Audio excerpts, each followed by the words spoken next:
Chicken chilli, chicken fried rice किंवा chicken 65 अशा काही प्रकारांसाठी आपण जेव्हा चिकन कोटिंग करून तळून घेतो ना, तेव्हा त्याला पाणी सुटतं. तर असं होऊ नये म्हणून, कारण चिकन शिजवताना त्याला ऑलरेडी पाणी सुटतं, तर असं होऊ नये म्हणून चिकन थोडं उकडून घेऊन त्याला जर थंड झाल्यावर आपण कोटिंग करून तळायला घेतलं ना, हे बघा आता हे मी उकडून घेतलेलं आहे आणि त्याचं पाणी नंतर आपल्याला बॅटरसाठी वापरता येईल.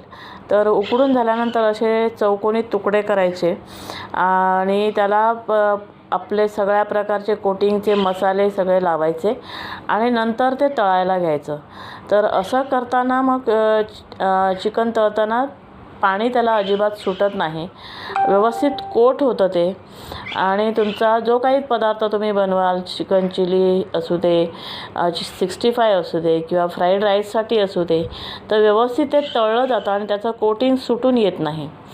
आता मी हे अशाच प्रकारे केलेलं आहे. आधी उकडून घेतलं होतं, उकडून थोडंसं थंड झाल्यावर मग त्याला मी कापून घेतलं चौकोनी तुकड्यामध्ये आणि ते सुकंच उकडायला ठेवायचं. म्हणजे त्याच्यामध्ये पाणी बिलकुल टाकायचं नाही उकळताना. आणि आपोआप त्याचं अंगचं पाणी सुटतं ना, तेच बॅटर हे करण्यासाठी वापरायचं. तर व्हिडिओ आवडल्यास लाईक, शेअर, सबस्क्राईब करा. थँक्यू.